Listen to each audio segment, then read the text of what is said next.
Nos evangelhos, nós observamos que há 5 níveis de relacionamento das pessoas com Jesus, tá? Então tem pessoas que estão muito próximas de Jesus e tem pessoas que estão muito longe de Jesus. O primeiro nível de pessoas é a tal da multidão.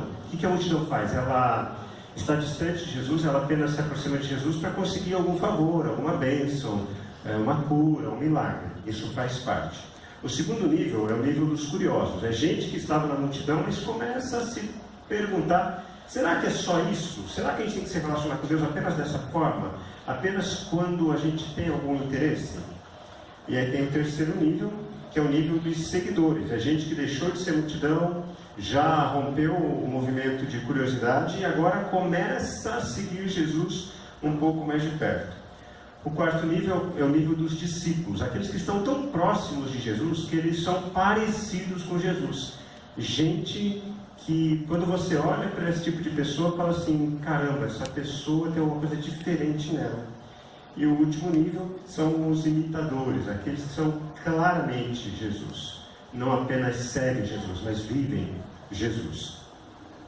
No episódio anterior, nós vimos que os curiosos são aqueles que ficam se questionando: será que a minha vida com Deus é apenas isso? Apenas uma maneira religiosa? Apenas eu me aproximo de Deus quando eu preciso de alguma coisa? E ficam nessa questão, nessa tensão: será que é só isso? E começam a se aprofundar, a se arriscar, sair do meio da multidão. Existe um grupo nos evangelhos que era exatamente assim, chamado de fariseus. Os fariseus são os modernos evangélicos. Nós somos os modernos fariseus, aliás. Nós aprendemos a valorizar uma estrutura religiosa, nós aprendemos a seguir rigidamente regras, doutrinas, estruturas, nós valorizamos títulos: é o pastor, é o reverendo, é o missionário, é o apóstolo, é o vice-deus, e por aí vai. Você é ensinado dessa maneira. E aí, por incrível que pareça, essa é a maior crise. Quem foi criado num movimento religioso, quando é apresentado o Evangelho, entra em crise e dificilmente consegue abandonar a religião para seguir a Cristo. Por incrível que pareça, pessoas religiosas são pessoas que não conseguem vencer o formalismo da religião. É igual quando a gente recebe visita em casa. Então, quero que vocês se sintam muito bem à vontade aqui nessa casa e quero que vocês se sintam em casa, exatamente isso. Talvez não seja assim com você, mas lá na minha família é o seguinte: quando chega uma visita que não é comum à família, o pai até falava assim para mim e para os meus irmãos: olha, a gente está terminando de arrumar aqui, vocês vão lá e fazem o que para a visita? Vocês fazem sala. Aqui também é assim. Porque sala é lugar para gente que não é da casa. Sala é um ambiente que raramente a gente usa. A gente só usa para receber visita. Agora, quem é de casa vai para onde? Vai para a cozinha. Cozinha é lugar de gente da casa. Por quê? Porque comida não tem nada a ver com o estômago. Comida tem a ver com o coração. Mia Couto é um biólogo e escritor moçambicano. Olha que interessante que ele escreveu. Cozinhar é o mais privado e arriscado ato. No alimento se coloca ternura ou ódio. Na panela se verte tempero ou veneno. Cozinhar não é serviço. Cozinhar é um modo de amar os outros. Bonito isso, né? Mia Couto. Então, a próxima vez que você for preparar aquele feijãozinho caprichado, lembra de colocar bastante amor. Lembra de colocar o seu coração. Quando você fizer aquele bolinho de fubá, lembra do pastor. Separa uma fatiazinha. Quando você preparar o café, coloca afeto. Você já passou por isso. Você não estava bem emocionalmente, você foi cozinhar, a comida não é a mesma. Porque no alimento a gente coloca coração. E não é à toa que teve uma marca de tempero que se autodenominava o tempero do amor. Né? Vocês já lembraram que cozinhar tem tudo a ver com amor. Hoje nós vamos estudar a forma de Jesus se relacionar com pessoas que estão no nível dos curiosos. Eu quero convidar você a abrir a sua Bíblia no Evangelho de Lucas, capítulo 19, versículos 1 a 10. Evangelho de Lucas, capítulo 19, versículos 1 a 10. Diz assim a palavra do Senhor. Jesus entrou em Jericó e atravessava a cidade. Havia ali um homem chamado Zaqueu, chefe dos publicanos. E ele queria ver quem era Jesus, mas sendo de pequena estatura não o conseguia, por causa da multidão. Assim, correu adiante e subiu numa figueira brava para vê-lo, pois Jesus ia passar por ali. Quando Jesus chegou àquele lugar, olhou para cima e lhe disse: Zaqueu, desça depressa, eu quero ficar em sua casa hoje. Então ele desceu rapidamente e o recebeu com alegria. Todo o povo viu isso e começou a se queixar. Ele se hospedou na casa de um pecador. Mas Zaqueu levantou-se e disse ao Senhor: Olha, Senhor, eu estou dando a metade dos meus bens aos pobres, e se de alguém extorquir alguma coisa, eu devolverei 4 vezes mais. E Jesus lhe disse: Hoje houve salvação nesta casa, porque este homem também é filho de Abraão, pois o Filho do Homem veio buscar e salvar o que estava perdido. Palavra do Senhor. Jericó era um pequeno paraíso, com suas palmeiras e seus roserais. Quando Herodes o Grande assumiu o governo, ele e o seu filho Arquelau tornaram Jericó ainda mais bela. Construíram um grande palácio de inverno e um teatro e um hipódromo. Eles começaram um projeto chamado Jericó Linda. Então eles começaram a apagar pichações nos muros, começaram a fazer movimentos. Ele aparecia toda manhã, ele aparecia vestido de gari para poder fazer... Estou brincando, né, gente? Lembra algum político que fez isso? Mas Herodes fez isso. Ele promoveu uma reforma interessante em Jericó ao ponto de transformar essa cidade numa cidade linda, belíssima. Jericó era muito próspera também na época de Jesus, porque ela ficava num entroncamento de estradas principais. Então Jericó fazia negócios comerciais com as principais cidades da região e com países muito ricos e muito prósperos. E onde tem muito negócio, tem muito o quê? Tem muito din-din, tem muito faz-me rir. E onde tem muito dinheiro, tem o que para o governo? Muito imposto. E o governo gosta de imposto. E no Império Romano eles gostavam também. A profissão de Zaqueu era ser o chefe dos arrecadadores de impostos. Imagina se você é chefe de uma seção que é responsável em arrecadar impostos. Não tem nada informatizado. A única coisa que faz comprovar a entrada e saída é documento assinado. E você é o responsável por assinar esse documento. O que vocês acham que aconteceu com Zaqueu? Ele é o patrono da política brasileira. Ele enriqueceu grandemente. Porque ele tinha o acesso ao que entrava e ao que saía, ao que entrava de arrecadação e o que ia para César, e o que ia para a capital do império. Ele tinha o controle disso. Então, além de ser um cara muito rico, por ser chefe dos arrecadadores de impostos, ele era um cara politicamente influente. Ele era aquilo que os políticos hoje em dia são, gente influente. Você quer conseguir alguma coisa? Eu sei com quem você tem que conversar. Você tem que conversar com Zaqueu, ele vai dar um jeito. E lá na cidade de Jericó, ele era quase o rei. E é engraçado, né? Porque ele era conhecido nas altas rodas sociais, e apesar de cometer grandes delitos, que o enriqueciam ainda mais, ele não era preso, porque peixe grande não vai preso. Fica no máximo 4 dias, porque sempre tem um Gilmar Mendes para liberar habeas corpus. E o Brasil é o país da piada pronta, né? Eu achei tão engraçado, o Temer ficou preso 4 dias. E saiu uma manchete assim: Temer se nega a tomar banho de sol. Gente, aí depois não quer que diga que ele é vampiro. Engraçado isso, né? Brasil. Alguém pode ler para a gente os versículos 1 a 3, por favor, que está aqui projetado? Jesus entrou em Jericó e atravessava a cidade.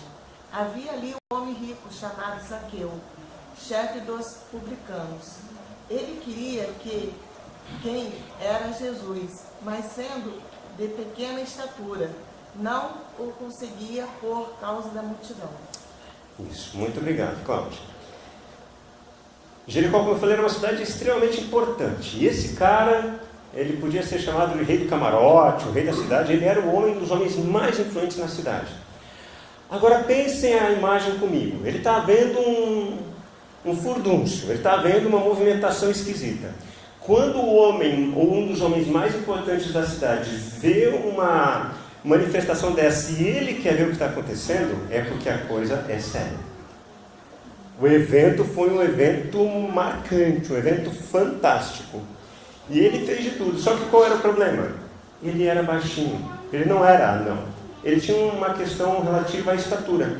Ele era mais baixo do que a maior parte das pessoas. E então ele teve que tentar se virar. E eu acho muito interessante isso, porque há pessoas que aparentam grandeza por fora. São altas, mas por dentro elas são baixas. Tem gente que é baixa por fora, mas é de uma grandeza por dentro que é assustadora. Quantas pessoas de baixa estatura são verdadeiros gigantes naquilo que fazem, naquilo que são? Porque o problema não é a altura física, o problema é a altura do coração, a altura moral, a altura ética que você tem. E tem essas coisas da vida que a gente não entende, né? Às vezes a vida é uma contradição muito interessante. Zaqueu, o nome dele significa justo, puro. Só que não combinava com ele. Um homem cujo nome significa justo, ser um dos maiores extorquidores de pessoas, é uma piada. Não combina. É a mesma coisa que alguém ter no seu nome, no seu sobrenome Messias, mas ter atitudes anticristãs. Não combina. É uma piada. Zaqueu estava profundamente curioso. Quem que as pessoas estavam seguindo? Por que a multidão estava se aglomerando? Quem era esse tal de Jesus? E o texto diz para a gente isso. Ele queria ver quem era Jesus, mas ele não conseguia por causa de quem? Quem que estava atrapalhando ele a ver Jesus? Multidão. Porque a multidão sempre atrapalha a gente a enxergar Jesus. Porque toda movimentação de multidão, quando é religiosa, é apenas para buscar benefício próprio, bênção, prosperidade. O foco não é Deus, o foco não é Jesus, o foco sou eu mesmo. E isso atrapalha demais, a gente não consegue enxergar Jesus. Muitas pessoas estão envolvidas com a multidão e não conseguem enxergar Jesus, porque são ensinadas a se relacionar com Deus a partir do momento religioso. Quem pode ler para a gente os versículos 4 a 6, por favor? Assim correu adiante e subiu uma figueira brava para vê-lo, pois Jesus ia passar por ali. Quando Jesus chegou àquele lugar, olhou para cima e lhe disse: Zaqueu, desça depressa, quero ficar em sua casa hoje. E então ele desceu rapidamente e recebeu com alegria. Muito obrigado, Marcão. É interessante, né? Zaqueu podia ter uma baixa estatura, mas ele sabia subir. Para quem tinha subido na vida do jeito que ele subiu, subir numa árvore era coisa fácil. Então ele fez isso de maneira muito rápida, muito simples. E ele teve que dar a volta em toda a multidão, para chegar onde ele achou que a multidão se dirigiria até Jesus, e ficou lá para ver o que estava acontecendo. Porque quem sabe aproveitar a oportunidade quer sempre estar à frente do outro, quer sempre estar à frente da situação para não perder nenhuma oportunidade. Zaqueu fez isso. E ele estava ali, só de, como diz lá no interior do Paraná, só de butuca. Existe essa expressão aqui? Sim, só de butuca, só para ver o que ia acontecer. Só que é interessante que Jesus observa ele, e enquanto a multidão está afoita, esperando algum milagre de Jesus, Jesus observa uma atitude diferente em Zaqueu. Porque Deus presta atenção na humanidade. Deus sabe que a maior parte da humanidade é extremamente religiosa, não importa a religião. Toda religião ela tem muitas similaridades, muitas coisas parecidas. Mas Jesus prestou atenção numa atitude diferente daquele cara. Então Jesus diz para ele: olha, desce depressa, porque eu vou pousar na sua casa, eu vou ficar na sua casa, eu quero estar com você. Não me receba na sua sala, me receba na sua cozinha. Eu quero fazer parte da sua casa. E imediatamente ele desceu. Então, de um lado, a gente tem a multidão, que em todos os relatos do Evangelho, Quando há um relato de multidão, a multidão sempre está à procura de Jesus para isso. Resolva o meu problema, me cure, me dê uma solução, resolva as minhas situações. A multidão sempre está à procura disso. E Zaqueu, como um curioso, ele não estava interessado nisso. Ele queria entender quem era Jesus e de que forma Jesus poderia influenciar ou transformar a vida dele. Esse é um contraste muito interessante.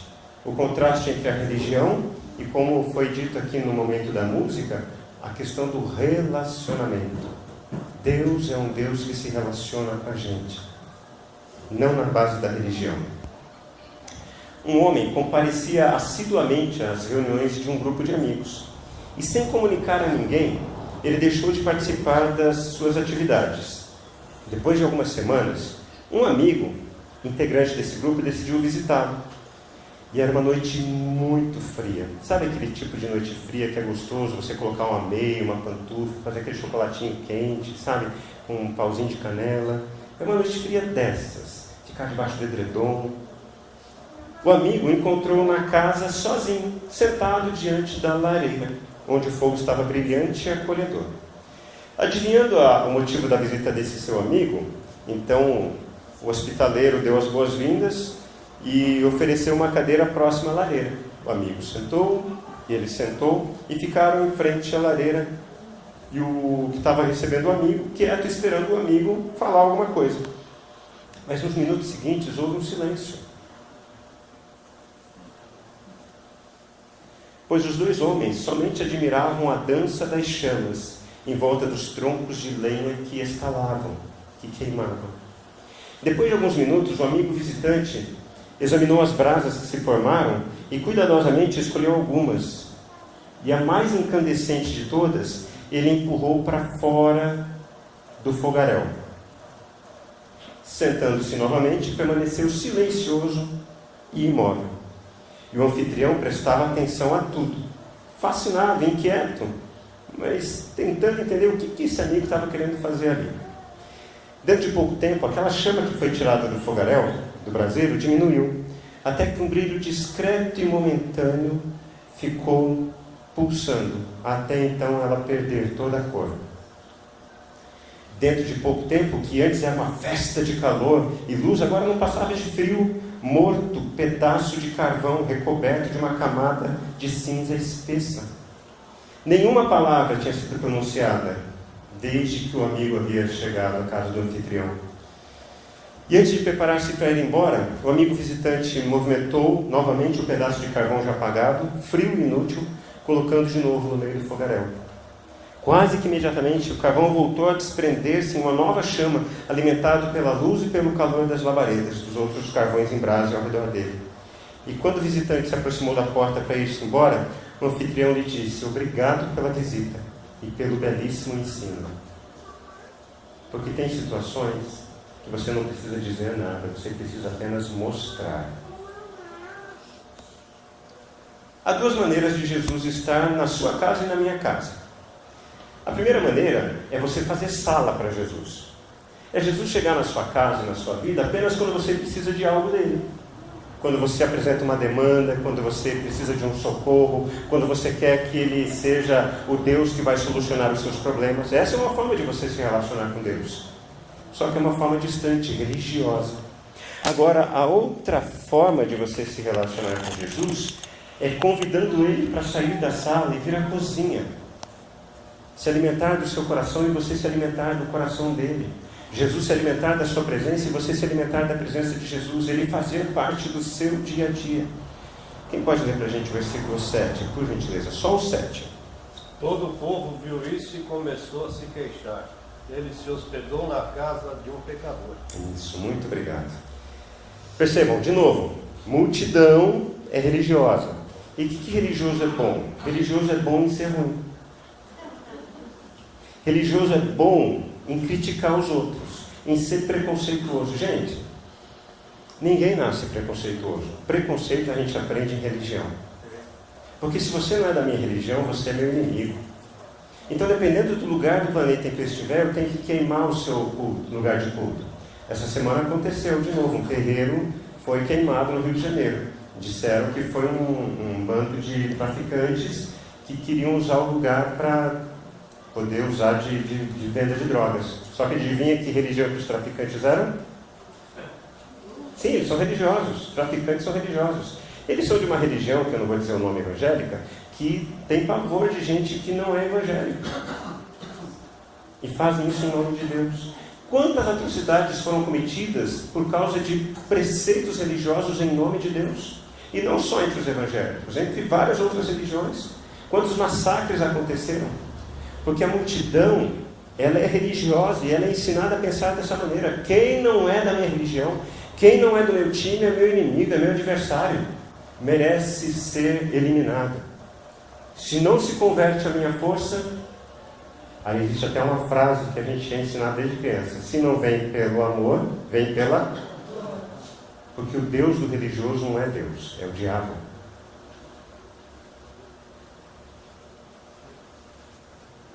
A multidão fica inquieta. Como pode esse homem santo, esse Jesus, esse homem que faz milagres, que faz maravilhas, que cura, que liberta, ele vai passar um tempo na casa de um pecador, como se eles fossem mais santos.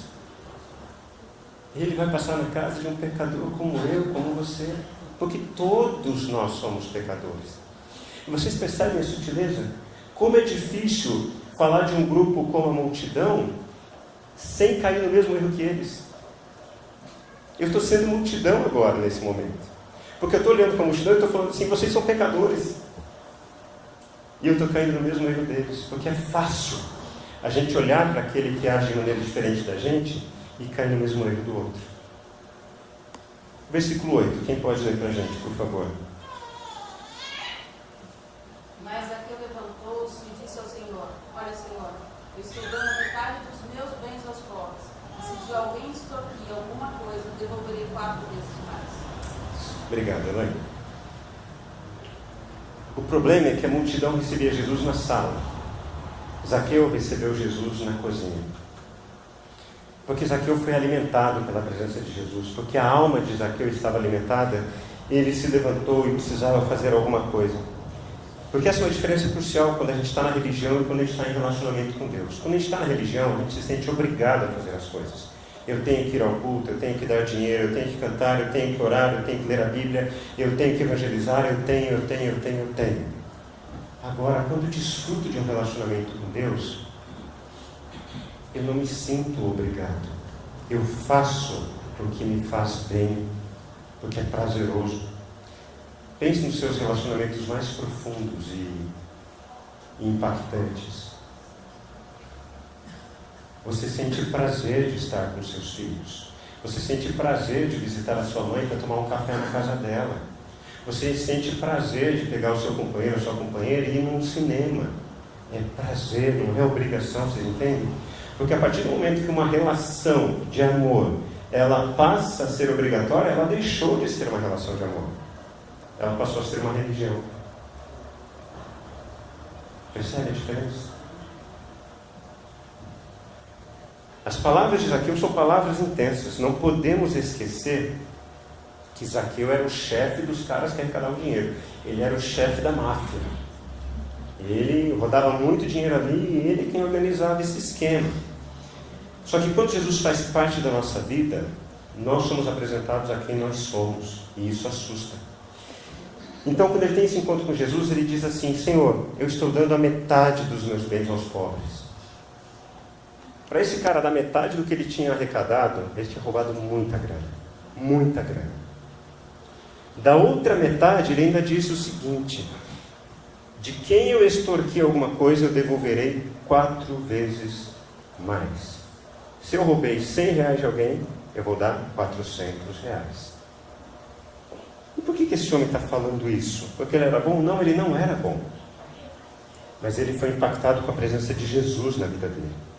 Para um homem que vivia em função do dinheiro, para um homem cujo seu Deus eram as riquezas, era o dinheiro, ele se desprender disso tudo, só um milagre. Só um milagre. E quando Zaqueu se propôs a restituir 4 vezes mais aqueles que haviam sido roubados, ele estava confessando o seu pecado, e sinalizando o seu arrependimento, porque isso era o que dizia a lei romana. Se alguém extorquisse alguém de alguma forma e fosse pego no flagrante, tinha que restituir 4 vezes mais. Ele estava dizendo para Jesus: Jesus, eu sou um criminoso, eu sou um bandido. E como a religião ensina que bandido bom é bandido morto, o Evangelho ensina que bandido bom é bandido restaurado. Porque a tendência nossa é a gente virar animal. Essa semana eu estava na capelania da Polícia Militar e estava conversando com eles, e eles me falaram uma coisa assustadora. Eles falaram assim: pastor, a gente lida com o pior que há no ser humano dia a dia. Porque tem humano, tem gente que deixou de ser gente, virou animal. Qualquer coisa reage de rompante, de sopetão. É um tal de gente passar faca no outro, de dar tiro no outro, de jogar o carro sobre o outro, de agredir. Não é mais gente, perdeu a capacidade de olhar a dor do outro, virou um animal. E é exatamente isso que o Evangelho vem combater. O Evangelho vem impedir que a gente se torne uma coisa, que a gente se torne um animal. O Evangelho vem restaurar em nós a humanidade que Deus criou em nós. Isso é um belo desafio. Zaqueu reconheceu que ele era um bandido. E o arrependimento levou ele não apenas a devolver o que havia sido pego de maneira errada, mas a restituir 4 vezes mais. Eu quero que você preste atenção. Nós estamos caminhando para o encerramento dessa nossa reflexão. O caminho da religião propõe uma busca pelo céu, pelo futuro, pelas almas. O caminho da religião é aquele caminho assim: o mundo está horrível, então acaba logo o mundo que eu quero descer. Ou seja, já falava isso, né? Para o mundo que eu quero descer. Eu não aguento mais esse mundo. Agora o Evangelho, ele fala assim: o mundo está um caos, mas só há uma chance da gente mudar o mundo. Quando a gente voltar a ser gente. Quando a gente voltar a ser quem a gente deveria ser no início, imagem e semelhança de Deus. Isso só é possível a partir daquele que é a imagem de Deus, Jesus Cristo. No século XVII, houve uma revolução intensa, século XV, que antecedeu a reforma protestante do século XVI. O movimento dos morávios. Era um pessoal lá do centro da Europa, estavam num processo de não pode ser só religião, tem que ser alguma coisa a mais. E entre eles um conde von Zinzendorf. E ele escreveu assim certa vez, ele era um homem muito rico. O que ele fez? Ele pegou a propriedade dele e ele abriu para refugiados, gente que estava sofrendo com guerra. Ele abriu não apenas o terreno dele, a fazenda, as casas, ele começou a compartilhar tudo que ele tinha para socorrer gente que tinha perdido tudo na guerra. E é um momento que ele faz a seguinte afirmação: conversão a Cristo é necessariamente uma conversão ao outro e ao mundo.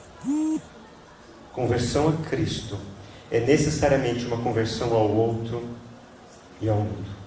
Enquanto a religião fala apenas de céu, fala de alma, fala de futuro, o Evangelho fala do aqui e agora. Quando eu me converto a Cristo, se eu não me converti ao outro, se eu não me converti ao mundo, isso significa o quê? Se eu não coloco a minha vida para contribuir com alguma mudança significativa e positiva nesse mundo, eu não entendi nada do Evangelho. Zaqueu entendeu. Zaqueu era um dos causadores de injustiça no mundo, onde ele vivia. E ele falou: eu não quero mais ser assim. Quando Zaqueu se converteu a Cristo, ele se converteu ao outro e se converteu ao mundo. Ser uma comunidade contemporânea tem a ver com isso. Nos convertermos a Jesus, nos convertermos aos outros e nos convertermos ao mundo para anunciar Jesus. Vamos orar nesse momento?